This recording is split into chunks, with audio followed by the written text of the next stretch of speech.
Hello everyone, this is 공부나무. Today, I want to share some honest thoughts about my feelings toward Japan and how my experiences there shaped me. Some people might wonder, do I simply admire Japan, or is there truly a different atmosphere that makes it stand out? For me, the answer is both. I do admire Japan, and I also feel that Japan radiates a unique cultural vibe. When I was young, I didn't know much about history. I wasn't aware of the painful chapters between Korea and Japan. Instead, I encountered Japan's rich culture through what was shown on television and what I could experience directly. I grew up watching Japanese animation every day. Shows like Nadia, The Secret of Blue Water, Trails, and Future Boy Conan were my passion and joy. They gave me a sense of diversity and imagination that I couldn't find anywhere else at that time. Later, I listened to Japanese music, collected OVA tapes, and even tried to study Japanese grammar as a child. In high school, Japanese was my second foreign language, and I once scored a perfect 100 on an exam. Yet, I never became fluent. Perhaps it was because I couldn't stay focused on one thing.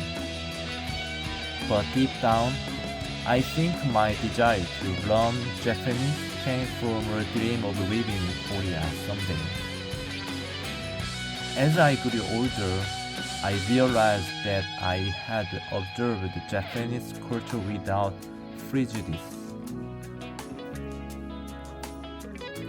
Because I didn't study history seriously as a child, I didn't carry the weight of resentment. Instead, I simply enjoyed what I saw and experienced in a way that innocence allowed me to appreciate Japan more openly. Of course, I know that Korea was my home and living here has many advantages. But sometimes I feel that human relationships in Korea can be difficult.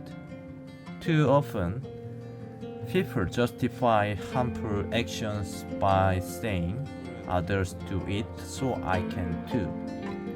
There is a tendency to blame others rather than admit mistakes. In contrast to Japanese often described as a society where people try not to inconvenience others. Education emphasizes group harmony over individual success, teaching that we must succeed together.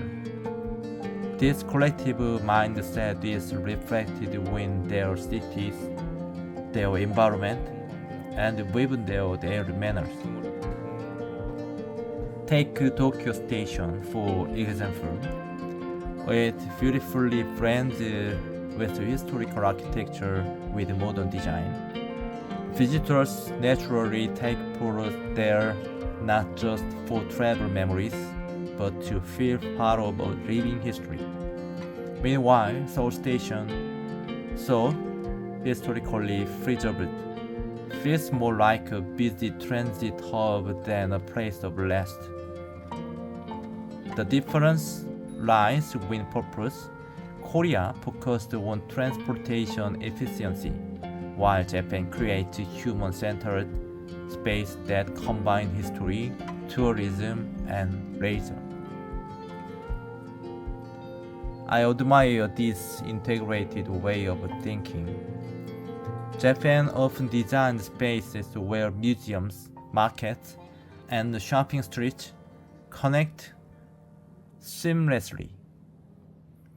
When I visited the National Museum, I was impressed not only by the artifacts and the paintings, but also by how the experience led me naturally to nearby markets and shopping streets.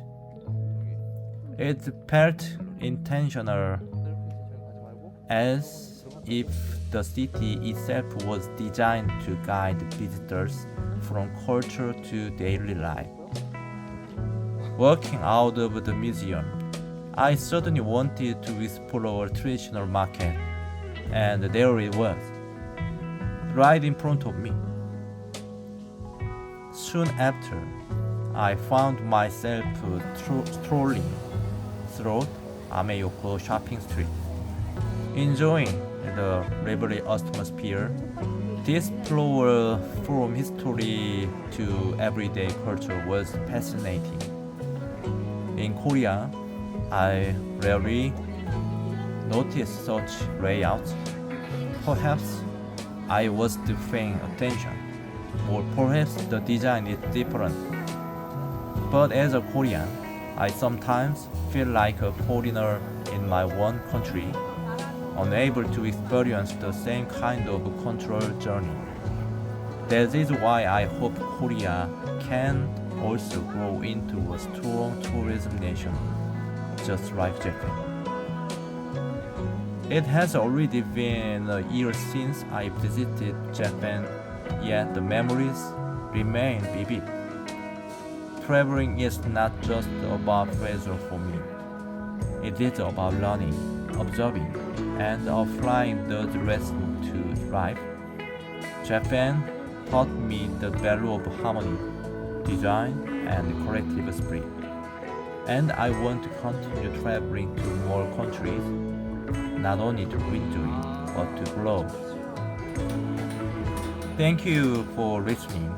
I hope my reflections inspire you to see travel not only as an entertainment, but as a way to understand the cultures deeply and enrich your own life.